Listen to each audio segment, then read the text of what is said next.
My daughter-in-law inherited $55 million after my son passed away. The first thing she did was throw me out of the house he and I built together. She told me to go die in a dumpster. I simply picked up my coat, walked away, and made a single phone call. 5 days later, she was on her knees begging me for a single dollar. She should have listened more carefully when the will was read. She should have realized my son knew exactly who she was. Before I continue, let me know where you are listening from in the comments below. And please like this video and subscribe to the channel if you believe that wisdom and patience are the most powerful weapons. The day after we buried my son David, the silence in his house was the loudest thing I had ever heard. It wasn't a peaceful silence of mourning. It was a cold, hard, brittle silence, the kind that threatens to shatter with a single wrong move. I sat in the large leather armchair in the living room. The one David and I had picked out together years ago, and stared at the empty space beside me. Every corner of the house screamed his absence. He was in the way the sunlight hit the floorboards we'd laid, in the scent of old books from the library we'd built, in the quiet hum of the servers in the basement that ran the company he'd created from nothing. I heard a click-clack of heels on the hardwood floors upstairs, a sound that felt like a violation of the grief that should have filled the space. My daughter-in-law, Chloe, descended the grand staircase. She wasn't wearing black. She was dressed in a sharp cream-colored business suit that looked like it had been tailored that very morning. Her makeup was perfect, a mask of cool composure. She glided past me, her expensive perfume trailing behind her, and didn't even glance in my direction. She pulled out her phone and began a conversation in a voice that was crisp and devoid of any emotion. "No, the timeline has to be accelerated," she said, walking toward the kitchen. "We need to liquidate the secondary assets by the end of the quarter. It's about maximizing liquidity. The past is the past." I felt like a piece of old furniture, a relic she had yet to decide whether to keep or discard. The silence returned, now heavier, colder. I knew then that the storm was not over. It was just beginning. The next day, we sat in the polished mahogany conference room of David's lawyer, Mr. Davies. The air was thick with the scent of leather and old paper. I had known Mr. Davies for 20 years. He had watched David grow up, had advised him when his little startup was just a dream sketched on a napkin. He looked at me with a pained expression before putting on his professional glasses and clearing his throat. Chloe sat opposite me, her back ramrod straight, her hands clasped on the table. She looked like a CEO at a hostile takeover, not a grieving widow. Mr. Davies began to read the last will and testament of David Peterson. The legal language was dense, but the core of it was brutally simple. Clause after clause outlined the transfer of David's assets. His controlling shares in the AI company, valued at over $50 million. His portfolio of investments, the cars, the art, the bank accounts, and the house. Everything was to be transferred to my beloved wife, Chloe Peterson. My name was mentioned only once in a single sterile sentence. To my father, Robert Peterson, I leave my deepest gratitude for being a wonderful father and my first and greatest teacher. I felt the air leave my lungs. It wasn't about the money. I had never cared about the money. It was the feeling of being utterly erased. I looked at Chloe. She wasn't looking at me. A small, almost imperceptible smile touched the corners of her lips. It was a smile of pure, unadulterated victory. In her eyes, I was no longer a grieving father. I was a footnote in the story of her new wealth. As the lawyer's voice droned on, a memory flashed in my mind so clear it felt like yesterday. I was sitting with David at a greasy diner 20 years ago. He was showing me his business plan, his eyes burning with passion and fear. I had just sold my modest home, the one I had shared with his mother, and pushed a check for my entire life savings across the table to him. "It's a huge risk," "Dad," he had said, his voice trembling slightly. I had pushed the check back into his hand. "It's not a risk, son," I told him. "It's an investment in you." Now sitting in that cold office, I watched the woman who held that entire investment in her manicured hands, and I saw no trace of my son in her triumphant gaze. The moment we returned to the house, the mask of civility, thin as it was, dropped completely. Chloe walked through the rooms, not as a resident, but as an inspector. Her eyes scanned everything with a cold, appraising look. She pointed a perfectly manicured finger at a wall of photographs, pictures of David, as a boy, of his mother, of me and him on fishing trips. "All of this has to go," she declared to no one in particular. "It's just clutter. We need a clean, modern aesthetic." She moved to the bookshelf holding David's collection of first-edition science fiction novels, his greatest treasure besides his work. "These can be sold. I'm sure they're worth something." Her phone rang, and she answered it on speaker. Her voice booming with newfound authority. "Yes, it's all confirmed," she said, a laugh in her voice. 55 million, not including the property. "I'm the sole owner now. Complete control." She said that last part while looking directly at me, a challenge in her eyes. She was marking her territory, making it clear that my time here was over. I wasn't just a guest in my son's home anymore. I was a ghost. A ghost haunting her new property. And I knew with a certainty that chilled me to the bone, that she was about to perform an exorcism. For 2 days, I sought refuge in the one place in the house I still felt my son's presence, the library. It was more than a room. It was a cathedral of our shared history. David and I had built the floor-to-ceiling oak shelves ourselves, our laughter echoing in the empty space as we worked. Every book on those shelves told a story. Not just the one printed on its pages, but the story of how it came to be there. A rare copy of Asimov I had found for his 20th birthday. A signed edition of a new author he had discovered and loved. His college textbooks with his notes scribbled in the margins. I spent hours there, running my fingers along the spines, straightening a crooked volume, feeling the quiet hum of his intellect, his curiosity, his soul. It was the only room Chloe hadn't yet touched with her cold, appraising gaze. I was carefully dusting a row of his favorite hardcovers when the heavy oak door was thrust open, slamming against the doorstop with a violent crack that shattered the peace. Chloe stood in the doorway flanked by 2 men who seemed too large for the frame. They were dressed in workout gear with thick arms and impassive faces. They looked like demolition workers, not guests. Chloe, however, was dressed in expensive athletic wear, her hair in a tight ponytail. She looked at the room, not with appreciation, but with the dismissive eye of a developer, looking at an old building before tearing it down. "All right, this is the space," she announced to the men, completely ignoring me. "As you can see, it's just dead weight. All this dark wood and old paper. It's depressing." She turned her gaze on me for the first time, and there was no warmth in it, only impatience. "Robert," she said, her voice sharp and clipped. "I need you to get all of this junk out of here by tomorrow. The elliptical and the weight machine are being delivered on Friday." I placed the book I was holding carefully back on the shelf, my hands steady despite the tremor I felt in my chest. I turned to face her, keeping my voice level, calm. "Chloe," I said softly. "This isn't junk. This was David's collection, his sanctuary. This room is the heart of the house. It's where his memory lives." I looked past her to the 2 men who shifted uncomfortably, avoiding my eyes. I was appealing to a humanity I wasn't sure she possessed. "You can have any other room.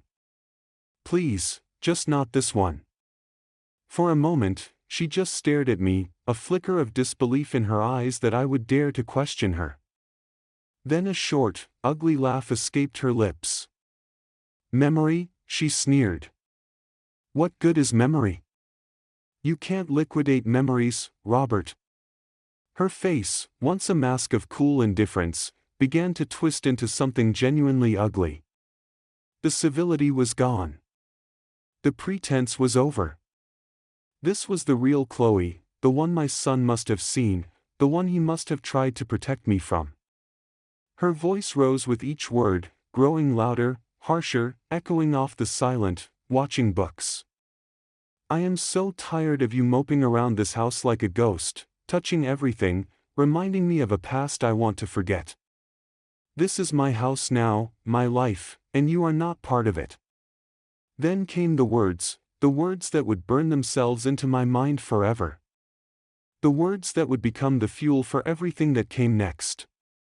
You are not welcome here anymore, she screamed, her face red with fury. Get out of my house. Go die in a dumpster for all I care. She turned to the two silent giants beside her, her voice dropping to a low, vicious command. Get him out. Before I could react, they moved.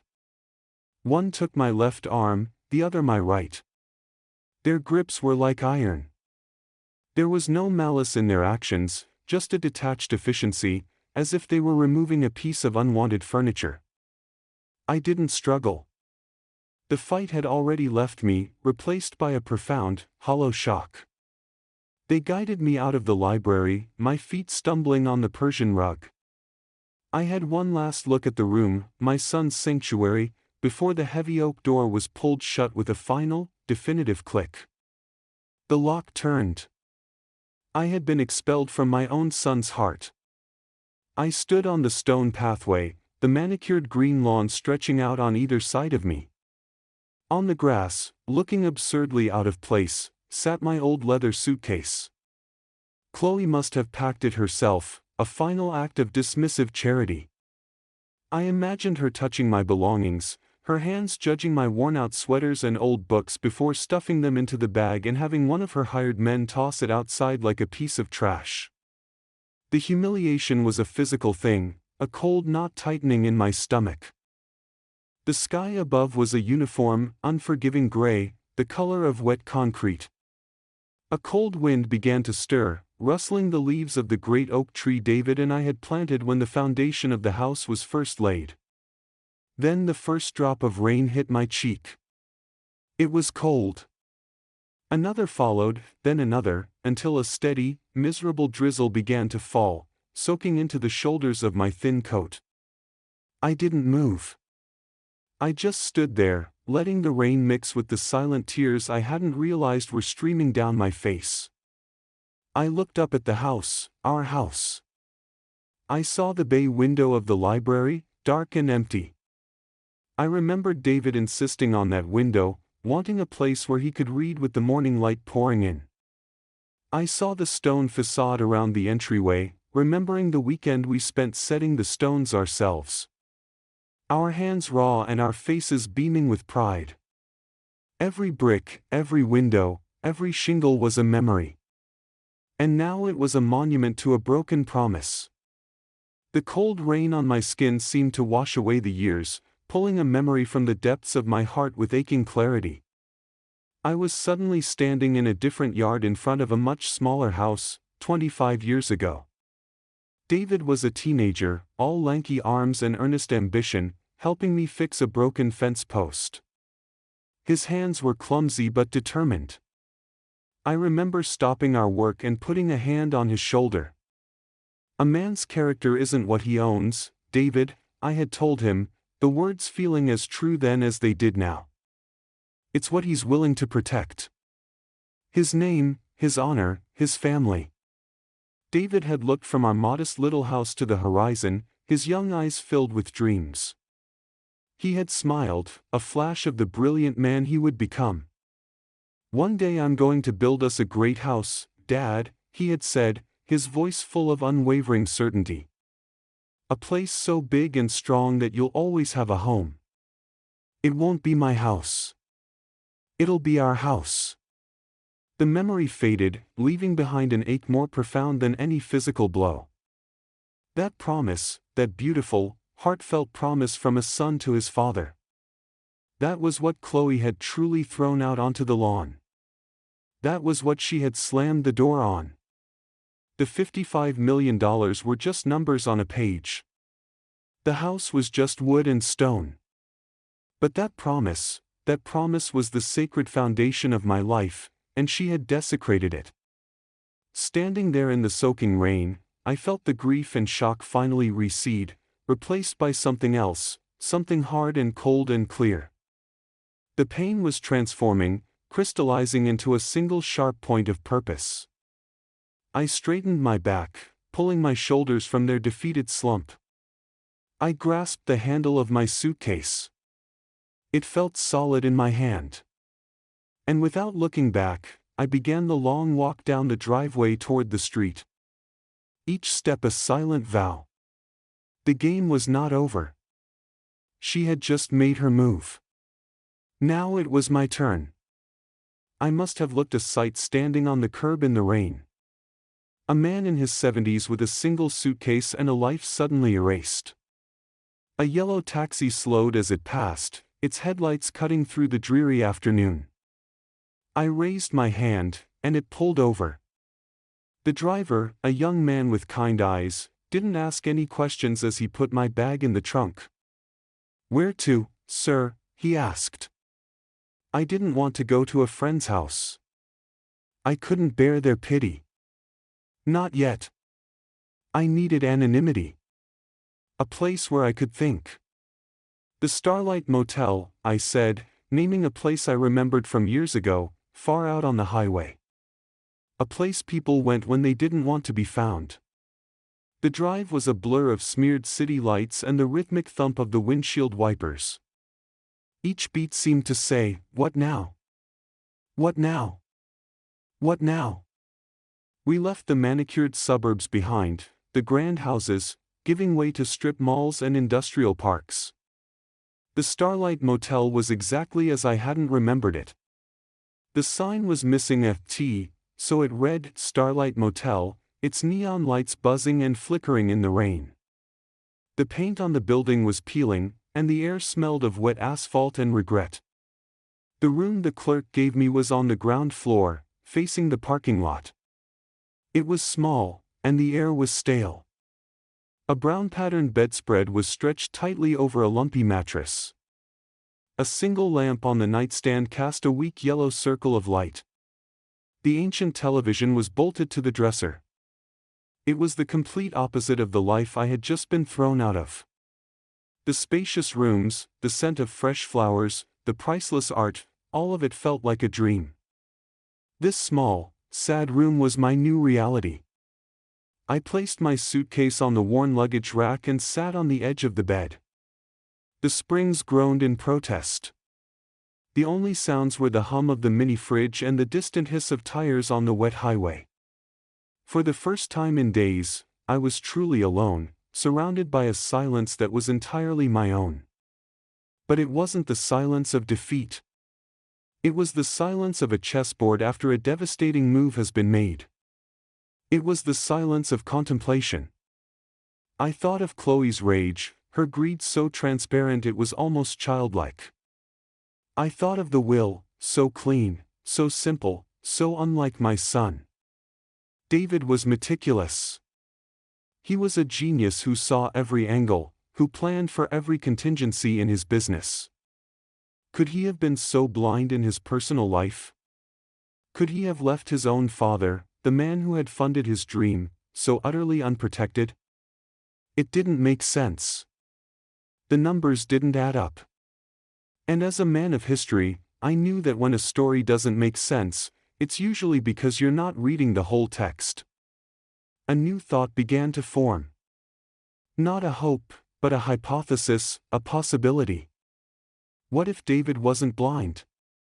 What if he was strategic? The thought was a single small flame in the vast darkness of my despair. It was enough. I reached into my coat pocket, my fingers closing around the cool, hard shape of my phone. I pulled it out, the bright screen illuminating my face in the dim room. My thumb scrolled past the names of friends I couldn't yet face, past the numbers of services I didn't yet need.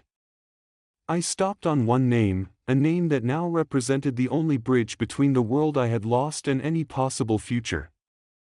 Mr. Davies. My finger hovered over the screen for a single heartbeat. A silent question hanging in the air. Surrender or fight back? Then, with a steady hand, I pressed the call button. The conflict was no longer about what had been done to me. It was about what I was going to do next. The phone rang once, twice, a shrill sound in the quiet motel room. Each ring felt like a lifetime. I was calling a lawyer, but I was also reaching out for a lifeline, a connection to the son I had lost. Finally, the ringing stopped. Davies, his voice was professional, but I could hear the weariness in it. Robert, he said, a note of concern entering his tone. Are you all right?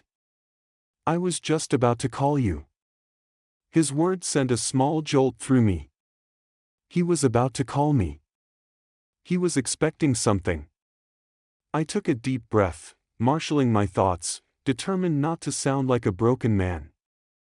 I kept my voice as steady and even, as if I were delivering a lecture on the fall of the Roman Empire. Good evening, Mr. Davies, I began. I'm calling to inform you that I am no longer residing at my son's house.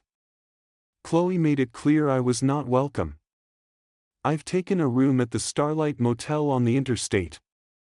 The silence on the other end of the line was heavy, but it wasn't the silence of shock or disbelief. It was the silence of sad, weary confirmation. I heard him sigh a long, slow exhalation of breath that seemed to carry the weight of a secret he had been holding for too long. Robert, he said, and the professionalism in his voice was replaced by the genuine sorrow of a friend. I am so sorry you had to go through that, truly. But I can't say that I'm surprised. My grip tightened on the phone. Not surprised. The small hypothesis that had formed in the darkness of my despair suddenly felt less like a guess and more like a certainty. My son had known. He had seen this coming. Mr. Davies continued, his voice filled with a mix of sympathy and professionalism. David was a brilliant man, Robert. He could predict market trends and technological shifts years in advance. He saw the world in patterns, in lines of code, and probable outcomes. And he saw the patterns in people, too. He knew his wife. He loved her, I think, in his own way. But he was not a fool. He was a planner. He always had a contingency. I closed my eyes, picturing my son's face. Not his smiling photos, but the look of quiet worry he sometimes had when he thought no one was watching. The burden he must have carried. Then Mr. Davies's tone shifted. The friendly sorrow was gone, replaced by the crisp, precise voice of an executive of a will about to perform his duty. Robert, I'm going to tell you something now that I was bound by my fiduciary duty and my promise to David not to reveal unless a very specific set of conditions were met. I held my breath. This was it. David left me with a sealed envelope and a list of private, detailed instructions, the lawyer continued. The will we read in my office the other day. It was not the entire story. It was true in a legal sense, but it was incomplete. Think of it as the first move in a chess game my son knew he might not be around to finish. I felt a wave of emotion so powerful it almost knocked the wind out of me. Grief sharp and fresh for the terrible knowledge my son had to live with. And an overwhelming crushing love for his foresight, for his fierce protective heart that reached out to care for me even from beyond the grave. What are you saying? I whispered, though I already knew the answer. Mr. Davies's voice was firm now, a beacon in the storm. I'm saying there is another clause, a contingency clause triggered by specific actions. David called it his character test. He wanted more than anything to give Chloe a genuine chance to prove him wrong. He hoped she would choose decency. He hoped she would choose family. But he planned for the probability that she would choose greed. The small flickering flame of purpose inside me roared to life. My son had not abandoned me. He had armed me. Mr. Davies's final words were not a comfort, but a call to action. She has failed the test, Robert. She has made her move. Now it's time for us to make David's. Mr. Davies's voice over the phone was a lifeline pulling me from the wreckage of the past few days and setting me on solid ground. I sat up straighter on the lumpy motel bed, listening with an intensity one hadn't felt in years. To understand what David did, the lawyer began, his tone now that of a strategist explaining a brilliant campaign. You have to understand that he didn't write a simple will.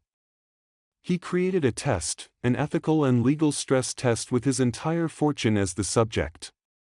I could almost see my son in those words.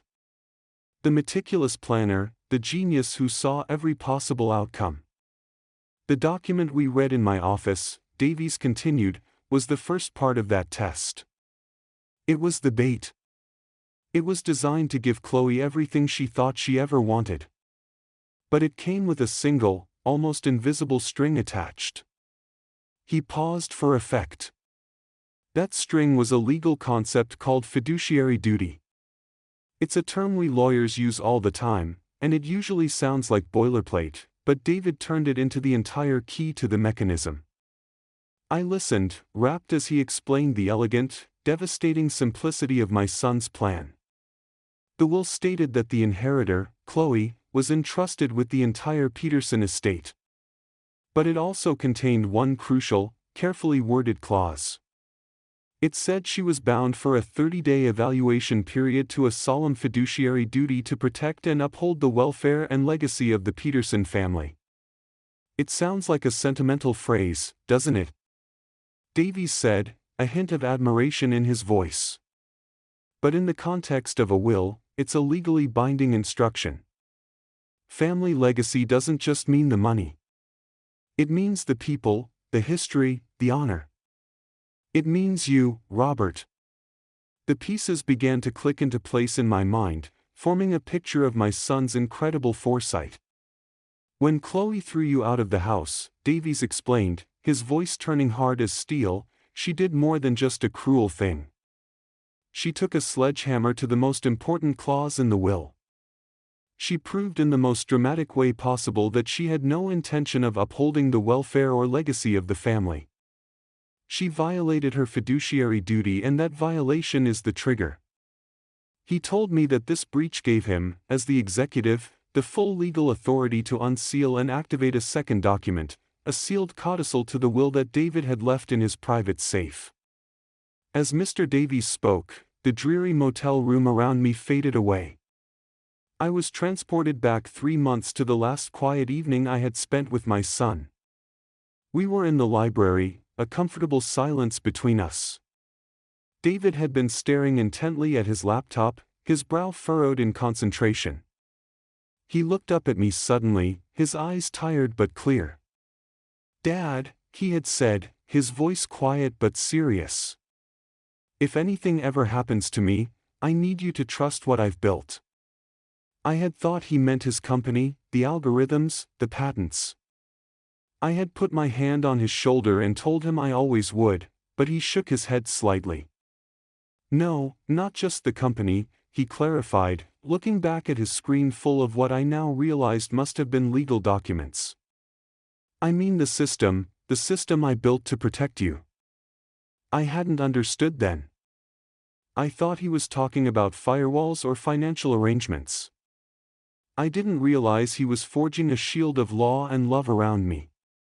Now, in this lonely motel room, his words were the clearest thing in the world. He had been preparing for this very day. I came back to the present, my heart aching with a mixture of immense grief and profound pride. My son was gone, but his brilliant mind was still at work, still protecting me. "So, what do we do now?" I asked Mr. Davies, my voice no longer trembling. It was the voice of a man with a mission. Now, we follow David's instructions to the letter. Davies replied, his voice all business. And his instructions were very clear. We do not confront her. We do not reveal our hand. David's plan was more elegant than that. He knew that true character is revealed not when it's challenged, but when it thinks no one is watching. He laid out the next steps. Chloe believes she is one of the wealthiest women in the country. We need her to believe that with all her heart, but when she tries to spend that money to liquidate those assets to exercise that power, she will find that the doors are all locked. He explained that he would use his legal authority as executive to place temporary holds on everything, citing standard procedural delays, estate valuations, and tax assessments. It would be a death by 1,000 paper cuts. She would be a queen with an empty treasury. She will grow frustrated, then angry, then desperate, Davies said. David knew she had no patience. He designed the trap to prey on her own worst instincts. He gave her all the rope she could ever want. Now we just have to wait for her to tie her own noose. Trust the system. Trust your son. I hung up the phone, the silence of the motel room no longer feeling empty, but charged with purpose. The game had been set by my son long ago. It was time for me to play my part. The plan Mr. Davies laid out over the phone was both simple and breathtakingly complex. It was a legal labyrinth designed by my son, and Mr. Davies was handing me the map. His instructions for his part were precise. He would begin the process of legally freezing the estate's major assets. He would use the perfect, impenetrable shield of bureaucracy. There would be notices of probate filings for asset valuation requests, for federal and state tax clearances. Each step was a standard, legally required procedure, but when done with deliberate slowness, they would form an invisible wall around the $55 million. Chloe would be able to see the fortune, but she would be utterly unable to touch it. It would be like a starving person staring at a banquet through a pane of unbreakable glass. My instructions were much simpler and much harder. You, Robert, must disappear. Mr. Davies had said, his voice firm. Not forever, just for a few days. Let your trail go cold. Don't answer your phone if anyone calls. Don't reach out to old friends. To Chloe and to the world, you must be what she believes you are, a broken, defeated old man who has run away to some dark corner to grieve. Your absence will be her confidence. Your silence will be her signal to act rashly. We need her to feel completely, utterly, and foolishly secure. We spoke for a few more minutes, confirming the details, and then the call was over. I placed my phone on the worn-out nightstand. The motel room was silent once more. I looked around at the cheap laminate furniture, the stained carpet, the thin, faded curtains. An hour ago, this room had been a symbol of my humiliation, the lowest point of my life. But now, it felt different. It felt like a bunker, a command center. A younger, angrier version of myself might have called this feeling a thirst for revenge. I might have savored the thought of Chloe's future suffering.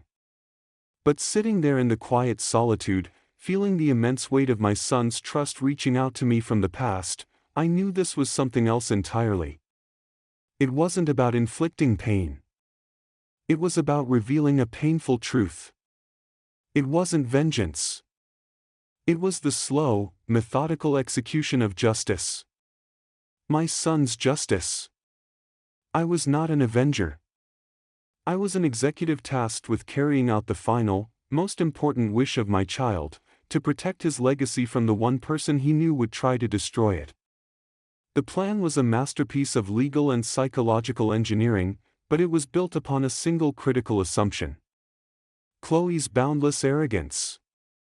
A sliver of doubt entered my mind. Could anyone truly be so blinded by greed, so utterly lacking in caution? The plan required her to not just walk into the trap, but to sprint into it, laughing all the way. She would have to ignore all the red flags, all the procedural delays, and believe only what she wanted to believe. It seemed like a flaw in an otherwise perfect design. I worried she might sense something was wrong, that she might hire a competent lawyer of her own who would advise patience. And then I had to question myself. Did I have the strength to see this through? My role was to remain silent, to watch from the shadows as she, for a time, celebrated on the grave of my son's memory. I would have to endure the thought of her parties, of her tearing down his library, of her erasing his presence from the home we built. It would require a level of self-control I wasn't sure I possessed. The instinct to fight, to scream, to confront her was a powerful one. I looked at the dark screen of my phone, at my own tired reflection. Staring back, I saw the face of a grieving father. But beneath the grief, I saw the history professor, the man who understood that the most important battles are often won not on the field, but in the quiet archives through patience and the careful study of the facts. David had studied his opponent. He had laid out the strategy. He trusted me to execute it. I would not let him down. Reaching out with a steady hand, I pressed and held the power button on my phone. The screen flickered and went black. The first step of the plan was complete. I had disappeared. For the next 3 days, I followed Mr. Davies's instructions to the letter. I lived in a state of self-imposed exile, a ghost in a cheap motel room. The television remained off. My phone remained a dark, silent rectangle on the nightstand. The world outside my window, with its endless river of highway traffic, ceased to exist. I didn't know it at the time, of course, but as I sat in that quiet, contemplative solitude, Chloe was doing the exact opposite. She was exploding into the world with the force of a financial supernova, a spectacle of consumption so grand it was almost an art form. Mr. Davies later filled me in on all the details. His voice was a dry, factual report over the phone. He painted a picture of a woman so completely consumed by greed that she couldn't see the cliff edge just beyond her brand new $1,000 shoes. Her first stop, he told me, was a whirlwind tour of the most expensive boutiques the city had to offer. She moved through them, not like a shopper, but like a conqueror, claiming tribute. Handbags from designers whose names I didn't even know. Watches that cost more than my first house. Dresses she would likely only wear once. She wasn't just buying things. She was buying a new identity, shedding the skin of her old life and wrapping herself in a cocoon of obscene luxury. From there, she went to a supercar dealership, the kind of place with polished concrete floors and more security guards than cars. She didn't browse. She simply pointed at the most ostentatious vehicle in the showroom, a blood-red sports car with doors that opened upwards like wings. She put down a substantial non-refundable deposit with a flick of her credit card. The salesman, Mr. Davies learned, had asked when she would pay the remaining balance. Chloe had laughed, a tinkling condescending sound. "Oh, as soon as some boring little estate paperwork clears up," she had said. "Don't worry, the money is there." But her most egregious act, the one that felt like a personal violation, even when heard secondhand, was what she planned for the house. She hired a famous interior designer, a man known for his cold, brutally minimalist style that was the antithesis of the warm, comfortable home David and I had created. He and Chloe had walked through the house, and Chloe had issued decrees like a petty tyrant. The warm oak floors were to be ripped out and replaced with white marble. The comfortable custom-built furniture was to be sold, but she saved her greatest venom for the library. Mr. Davies's private investigator had recorded her conversation with the designer. "This room," Chloe had said, her voice dripping with disdain, "is a morgue. All these dusty old books and this dark, depressing wood. I want it gutted.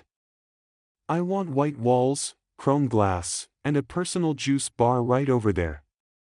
She was pointing, the investigator noted, directly at the spot where David's favorite reading chair had sat for over a decade.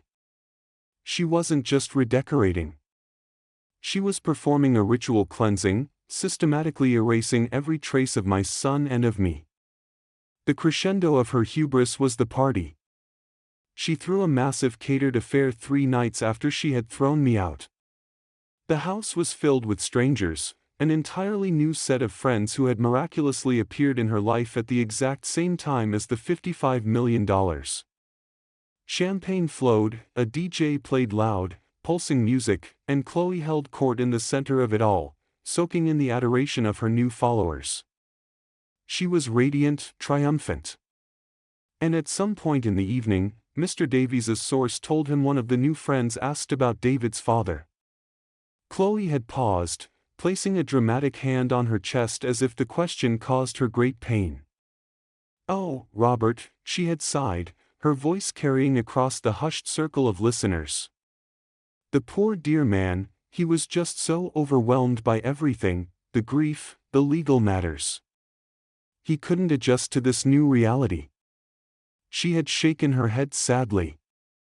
"I believe he checked himself into a quiet little nursing home up north somewhere. It's for the best, really. He just doesn't belong in this world." Listening to Mr. Davies recount that part, a strange calm washed over me. I felt no anger, no rage. I only felt a profound cold pity. She was dancing in a house of cards, toasting to a future that had already been signed away. She believed she was the queen of a new and glittering kingdom, never once realizing she was just a temporary actress on a stage my son had so carefully built, and the final act I knew was about to begin. The trap had been set. The bait had been taken. And now the walls were about to start closing in. The day after her party was meant to be the first day of her new reign. As Mr. Davies later recounted it to me, Chloe woke up late, the sunlight streaming into the master bedroom she now occupied alone. The house was quiet. The caterers had cleaned up the evidence of the previous night's grand affair. She likely felt on top of the world, a queen in her castle, the undisputed master of a $55 million universe. She decided to begin her day, and her new life, with an act of casual triumphant consumption. She drove David's luxury sedan, a car she now considered hers, to a chic downtown cafe after a brief, satisfying stop at her new favorite jewelry store. It was there, surrounded by the quiet clinking of porcelain and the murmur of the city's elite, that the first crack appeared in the foundation of her perfect world. After ordering a ridiculously expensive coffee and a pastry, she presented her new black credit card, the one linked directly to the main estate account. The barista swiped it. A moment passed. He swiped it again. A small, polite frown appeared on his face. "I'm sorry, ma'am," he said, his voice low enough to avoid a scene.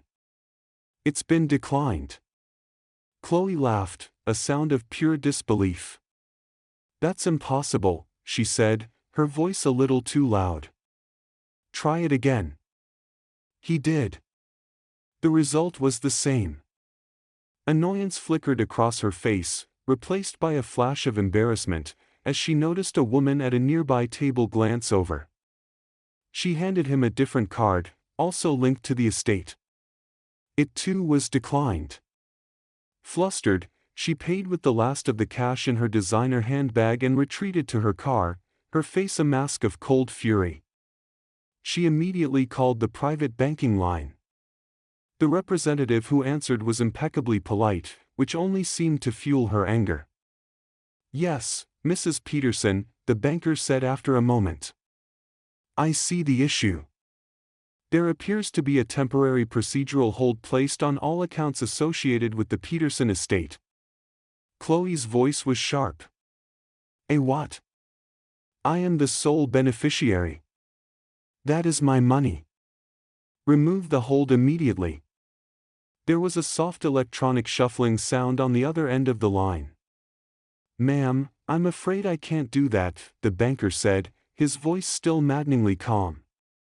"The request was filed this morning by the executive of the estate, Mr. Davies.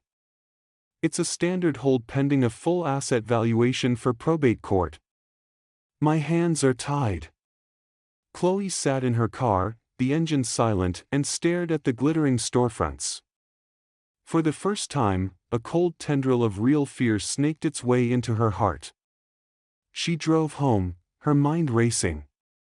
When she walked through the front door, her phone was ringing. It was the celebrity interior designer. His voice, usually so fawning and effusive, was clipped and annoyed.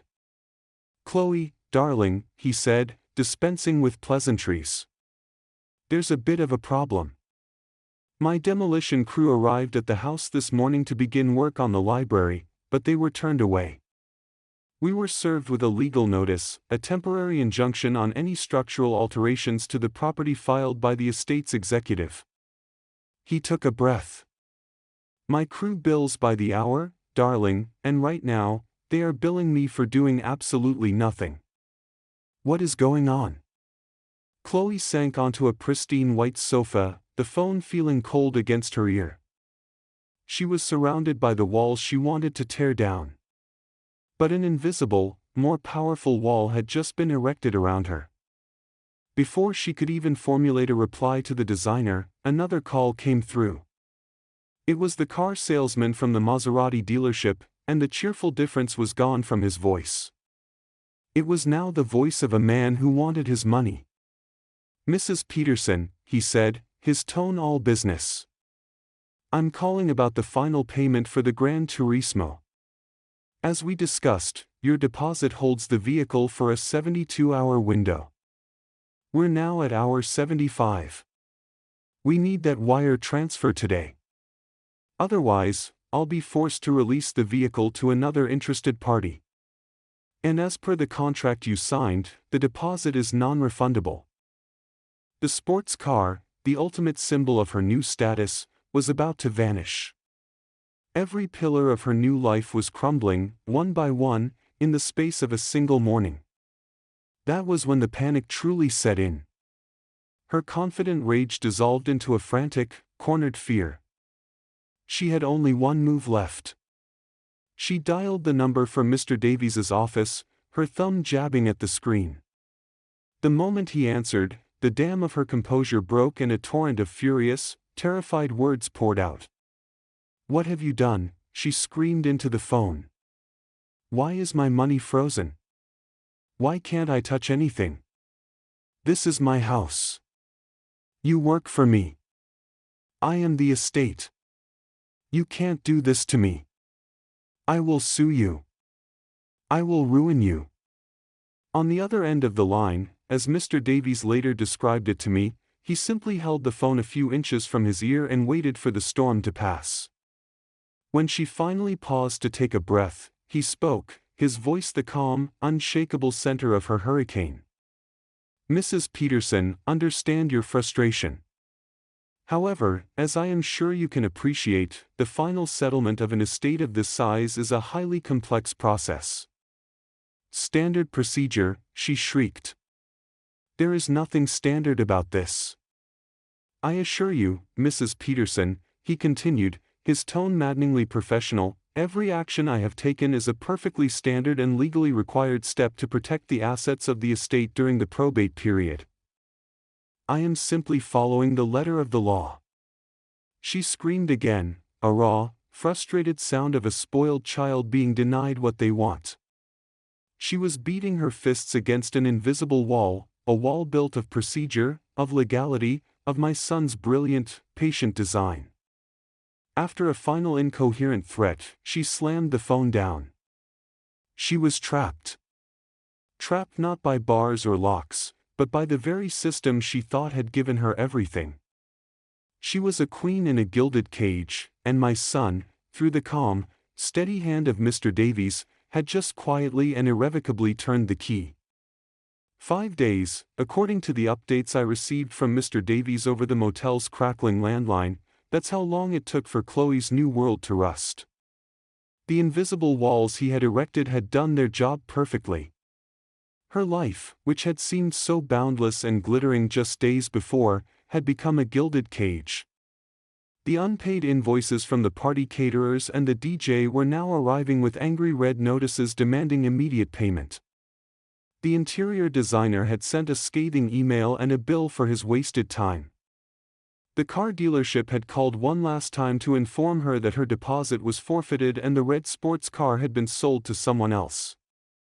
Her new wealthy friends, the ones who had toasted her name with her own champagne, suddenly became impossible to reach. Her calls went to voicemail. Her texts were left unread.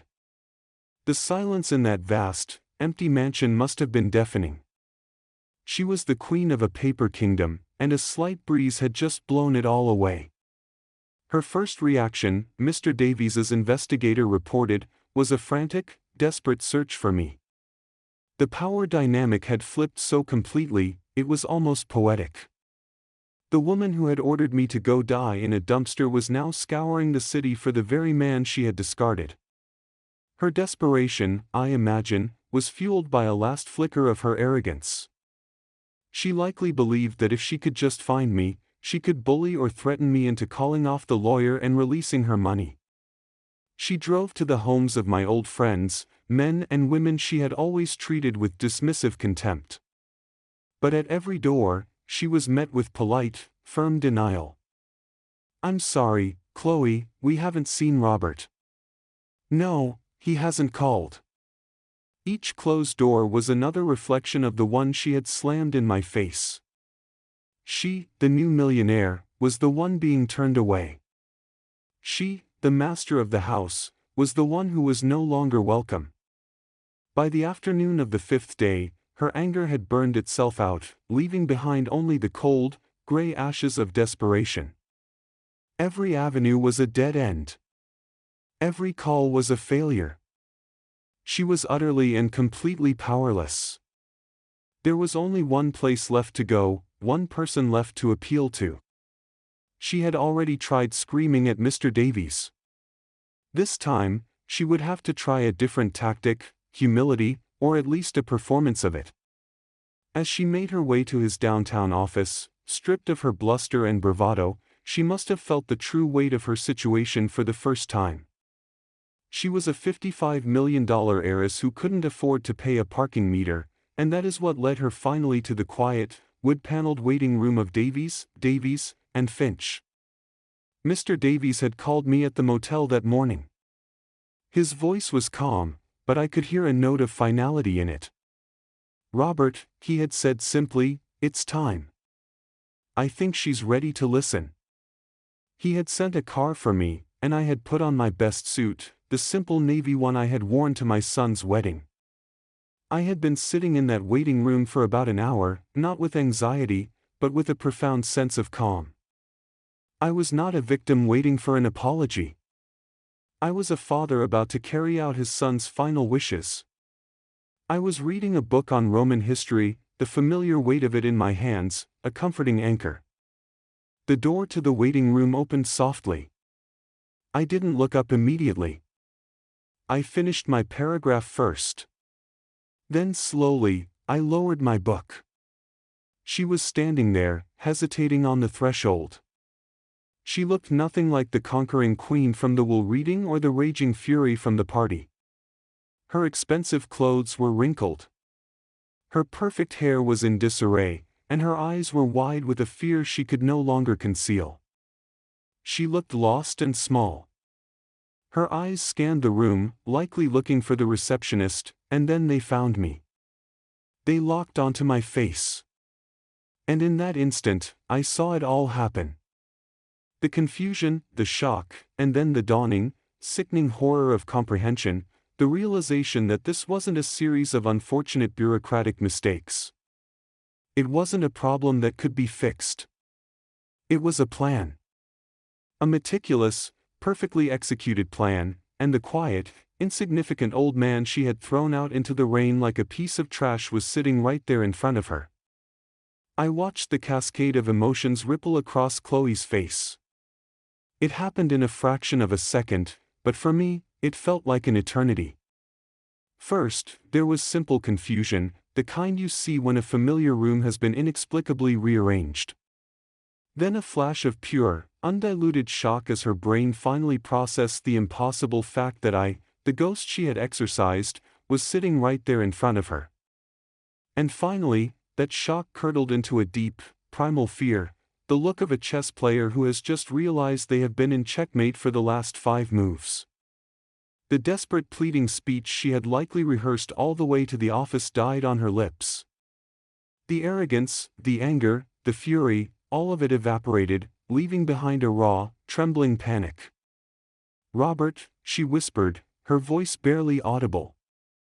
Then, as if remembering the role she was supposed to play, she tried again, forcing a term of affection that now sounded like a curse. "Father," she stammered, taking a hesitant step into the room. "I've been looking for you everywhere. I was so worried." The lie was so transparent, so pathetic that it was almost pitiful. She was trying to rewrite the history of the last 5 days in a single desperate sentence. She was trying to pretend she was a concerned daughter, not a failed tyrant. I simply looked at her. I did not smile. I did not frown. I offered her no anger to fight against, no pity to cling to. I said nothing. In that moment, I understood that silence was the most powerful tool I possessed. There were no words that needed to be spoken. My silence was a mirror, and in it, she was forced to see the reflection of her own cruelty, her own greed, her own choices. It was a more damning accusation than any shout, any accusation, any teardown could ever be. She crumbled under the weight of that quiet gaze. Her eyes darted around the room, looking for an escape, for someone to rescue her from the uncomfortable truth. "I didn't mean for it to happen," she continued, her voice cracking, the words tumbling out in a disorganized plea. They got out of hand. The pressure. I wasn't thinking." Her voice trailed off. She could see it in my eyes. She knew that I knew the performance was over. Just as the silence stretched to its breaking point, the door to the main offices opened. Mr. Davies stood there. He was dressed in a dark, conservative suit, his face a perfect mask of professional gravity. He did not acknowledge Chloe's distress or her stammered apologies. He simply looked at her, then at me, his gaze communicating a deep and somber understanding. "Chloe, Robert," he said, his voice calm and steady, cutting through the tension like a blade. "If you'll please join me in the conference room, we can begin." He held the door open. I closed my book, placing it carefully on the end table beside my chair. I stood up, my movements slow and deliberate. I was not the stooped, defeated man who had been shoved out into the rain. I felt a lifetime of quiet dignity settle on my shoulders. I walked towards the conference room. After a moment's hesitation, Chloe followed. She was no longer a queen leading a procession. She was a defendant being led to the dock. The 10 steps from the waiting room to that conference room felt like a mile. With every step, the last vestiges of her power seemed to fall away. I was no longer the man she had thrown out, and she was no longer the woman who held the world in her hands. We were simply a father and a daughter-in-law about to face the final, unalterable truth of my son's legacy. And I was ready. As I sit here, watching the legacy of my son unfold in ways I never imagined, I realize the most profound lesson of all. It's not the money that matters, nor the house, the cars, or the fleeting power that some people cling to. What matters is the lasting impact we leave behind, the values we instill in others, and the love that endures through generations. My son, David, may not be here to witness it, but his true legacy, one of wisdom, kindness, and purpose, is alive and well. And for Chloe? Well, life has a way of teaching us the hardest lessons, especially when we forget that true wealth isn't measured in dollars and cents, but in the way we treat the people who matter most. her story isn't over yet. But as for me, I've reclaimed more than just my life, I've reclaimed the purpose that was always meant for me. So, if this story has resonated with you, if you've learned something from my journey, I ask you to take a moment and reflect. Think about the legacy you're building, and the choices you make today that will define your tomorrow. If you believe that true strength lies in patience and wisdom, if you understand that justice often comes quietly, and if you value the power of a well-executed plan, then please, like this video, subscribe to the channel, and join me for more stories of hope, redemption, and the incredible journeys that shape our lives. And as always, I'd love to hear your thoughts. Drop a comment below and let me know, what's the most important legacy you want to leave behind? Let's continue the conversation. Thank you for being a part of this journey. See you in the next video.